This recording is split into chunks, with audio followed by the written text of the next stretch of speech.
पर्यावरण शिक्षा में आज हम पारिस्थितिक तंत्र की संकल्पना यानी कॉन्सेप्ट ऑफ इकोसिस्टम के बारे में जानेंगे कि पारिस्थितिक तंत्र की संकल्पना क्या है। ये जो पारिस्थितिक तंत्र है, इससे तात्पर्य है कि समस्त प्राणी वर्ग में कौन आते हैं? मानव, पशु, जंतु एवं वनस्पति, उनके निवास स्थल यानी हैबिटेट एवं आर्थिक क्रियाकलापों तथा पारिस्थितिकी के बीच व्याप्त एक गतिशील संतुलन यानी डायनामिक इक्विलिब्रियम की अवस्था से है। जीव जंतु, पशु पक्षी तथा मानव सभी इस पारिस्थितिक तंत्र के अभिन्न अंग हैं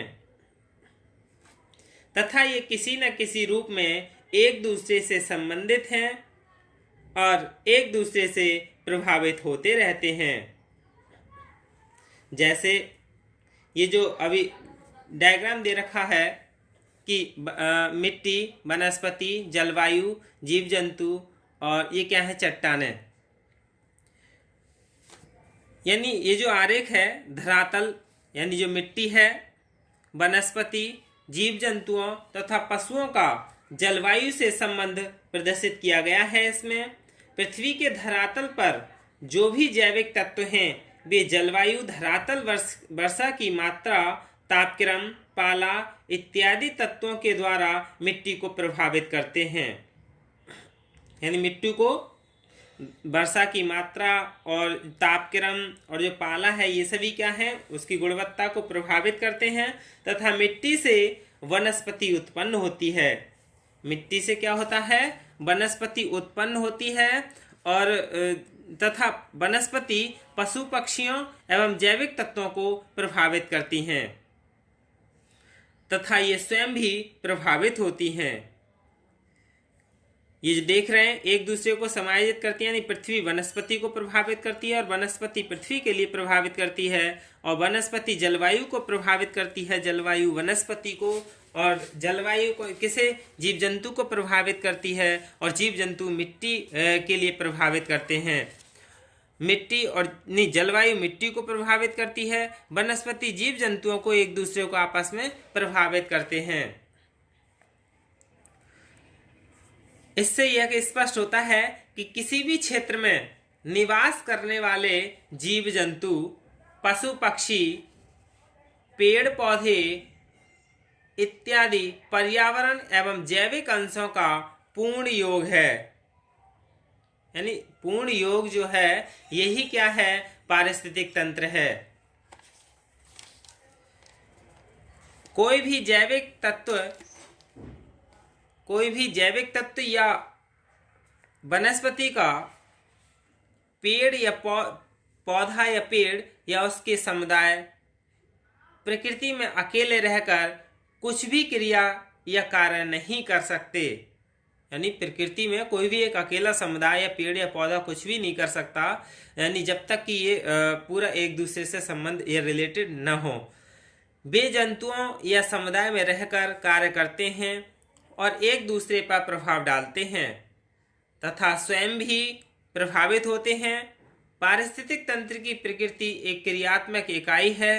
ऐसे तंत्र में समुदाय अनेक स्तर के जीव जंतुओं और पौधों या वनस्पति से संबंधित होते हैं।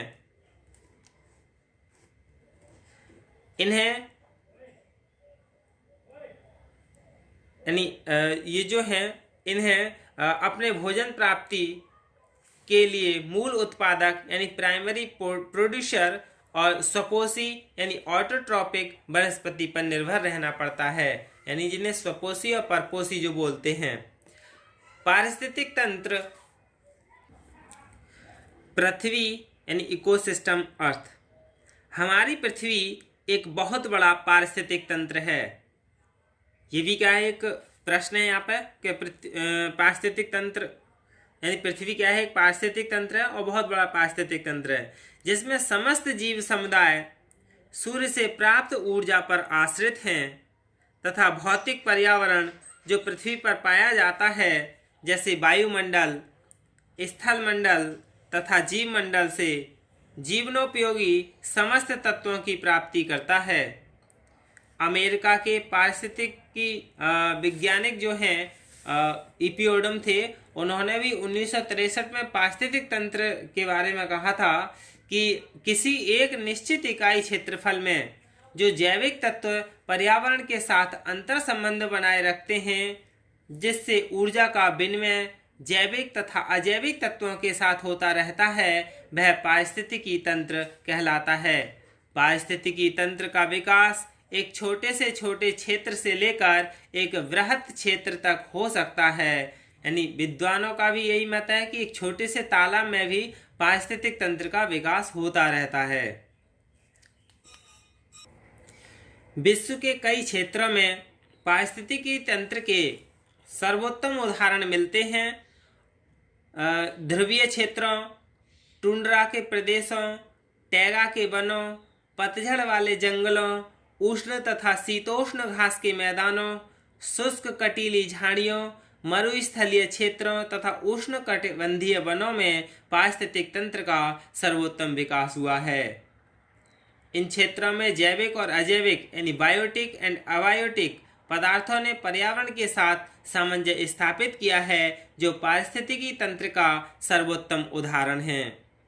पर्यावरण के साथ मनुष्यों, जीव जंतुओं और पशु पक्षियों का समायोजन का इतना अच्छा उदाहरण किसी भी क्षेत्र में नहीं मिलता है, जितना कि उत्तरी ध्रुवीय तथा दक्षिणी ध्रुवीय क्षेत्रों में आंका गया है। मनुष्य ने टैगा के वनों का शोषण कर या वहां के समूह वाले जीव जंतुओं का विनाश करके पारिस्थितिकी तंत्र में परिवर्तन कर डाला है तथा प्राकृतिक संतुलन का विनाश किया है। अब हम पारिस्थितिकी तंत्र का वर्गीकरण यानी टाइप्स ऑफ इकोसिस्टम के बारे में जान लें कि पारिस्थितिक तंत्र का वर्गीकरण किस प्रकार से किया है। जीव मंडल प्रकृति द्वारा निर्मित एक वृहत यानी बड़ा पारिस्थितिक तंत्र है, जिसमें कई प्रकार के यानी नाना प्रकार के पारिस्थितिक तंत्र विद्यमान हैं। इन पारिस्थितिकी तंत्रों को मुख्य रूप से दो भागों में बांटा है, यानी जो प्राकृतिक पारिस्थितिक तंत्रों से दो भागों में बांटा है, जलीय और स्थलीय यानी एक्वेटिक और टेरेस्ट्रियल। इनके उपभाग भी हैं, उन्हें जान लेते हैं कौन कौन से उपभाग हैं। ये पारिस्थितिकी तंत्र है, इसके दो भाग है, प्राकृतिक और कृत्रिम। कृत्रिम पारिस्थितिक तंत्रों मानव निर्मित है, यानी जैसे शक्य भूमि, उद्यान, चारागाह, एक्वेरियम, बांध, नहर, अंतरिक्ष पारिस्थितिक तंत्र हैं ये। और प्राकृतिक पारिस्थितिक तंत्र जैसे जलीय, स्थलीय, यानी प्राकृतिक पारिस्थितिक तंत्र दो तरह से बटा था, स्थलीय और जलीय। जलीय भी तीन भागों में बटा है, यानी स्वच्छ जलीय यानी फ्रेश वाटर, और सागरीय यानी मैराइन जिसमें कि महासागर और सागर हैं, गंदे जलीय यानी डर्टी वाटर। फिर इसमें स्वच्छ जल को भी बांटा है दो जगह, सरित जीवी और स्थिर जीवी। सरित जीवी, स्थिर जीवी यानी नदी, तालाब, झरना, सरता, झील, दलदल, ये सभी क्या हैं, जलीय के प्रकार हैं। और फिर इसके बाद स्थलीय है। स्थलीय कई भागों में बटा है, वन यानी फॉरेस्ट, घास के मैदान यानी ग्रासलैंड, मरुस्थल यानी डिजर्ट, मैदान यानी प्लेन, और पहाड़ यानी माउंटेन। इसमें जो वन थे, वन को भी कई जगह बटा है, यानी शीतोष्ण वन, पतझड़ वन, उष्ण वन। घास के मैदानों को भी दो भागों में बांटा है, यानी शीतोष्ण घास के मैदानों का पारिस्थितिक तंत्र यानी टेम्परेट ग्रासलैंड इकोसिस्टम, और फिर उष्ण कटिबंधीय घास के मैदानों का पारिस्थितिक तंत्र यानी ट्रॉपिकल ग्रासलैंड इकोसिस्टम। फिर एक मरुस्थलीय भागों को शीत मरुस्थलीय पारिस्थितिक तंत्र और शुष्क मरुस्थलीय पारिस्थितिक तंत्र दो भागों में बांटा है। यही क्या है, पारिस्थितिक तंत्र के यानी वर्गीकरण हैं और इन प्रकार हैं। प्राकृतिक पारिस्थितिक तंत्र यानी नेचुरल इकोसिस्टम के बारे में जान लें कि ये क्या है। वे पारिस्थितिक तंत्र जो स्वतः ही क्रियाशील रहते हैं और प्राकृतिक कारकों द्वारा गतिशील रहते हैं, प्राकृतिक पारिस्थितिक तंत्र कहलाते हैं। इस प्रकार के तंत्र में मानव का हस्तक्षेप या कोई योगदान अधिक उल्लेखनीय नहीं होता है।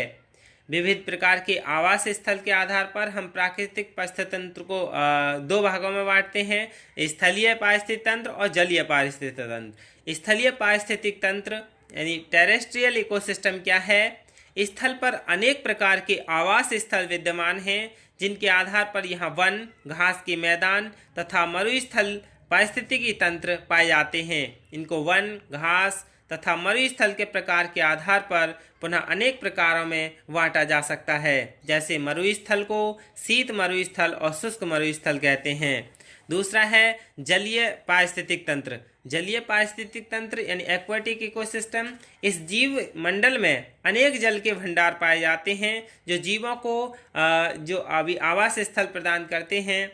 स्थल से जल आवास की पृथक दशाएं होने के कारण इसको जलीय पारिस्थितिक तंत्र के रूप में स्वीकार किया गया है। इसको भी दो भागों में बांटा है, यानी अलवणीय जलीय पारिस्थितिक अलवणीय जल पारिस्थितिक तंत्र और लवणीय पारिस्थितिक तंत्र।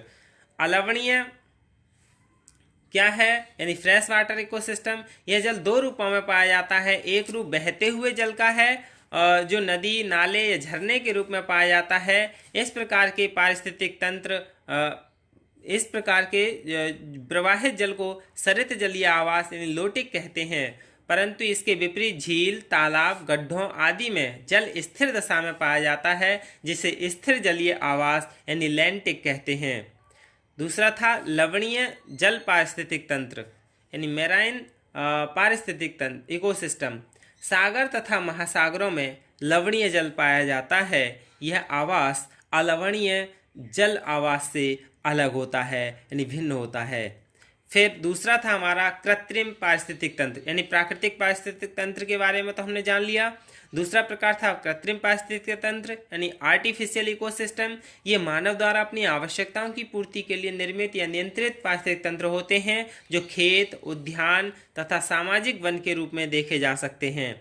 पारिस्थितिक तंत्र का वर्गीकरण भिन्न भिन्न उद्देश्यों दृष्टि के आधार पर भी किया गया है। इनमें संक्रमण क्षेत्र, ऊर्जा स्रोत, तंत्र के विकास की अवस्था, स्थिरता, प्रादेशिक तथा क्षेत्रीय आदि आधारों पर विविध प्रकार के पारिस्थितिक तंत्र का वर्गीकरण किया है। जैसे क्षेत्रीय आधार पर पारिस्थितिक तंत्र, क्षेत्रीय आधार पर पारिस्थितिक तंत्र के प्रकार, यानी राजस्थान के संदर्भ में मरुस्थलीय पारिस्थितिक तंत्र है वहाँ, यानी थार डेजर्ट इकोसिस्टम। मेरू पारिस्थितिक तंत्र यानी अरावली इकोसिस्टम। माल यानी हाड़ौती पारिस्थितिक तंत्र यानी हाड़ौती इकोसिस्टम। फिर ताल पारिस्थितिक तंत्र यानी ईस्टर्न प्लेन इकोसिस्टम। और प्रादेशिक आधार पर पारिस्थितिक तंत्रों के प्रकार, यानी भारत के संदर्भ में हिमालय पर्वतीय पारिस्थितिक तंत्र, मैदानी पारिस्थितिक तंत्र, मरुस्थलीय पारिस्थितिक तंत्र और पठारी पारिस्थितिक तंत्र। और भी हैं जैसे प्रायद्वीपीय पारिस्थितिक तंत्र, तटीय मैदानी पारिस्थितिक तंत्र और समुद्र द्वीपीय पारिस्थितिक तंत्र। ये क्या है, पारिस्थितिक तंत्र का वर्गीकरण है। धन्यवाद।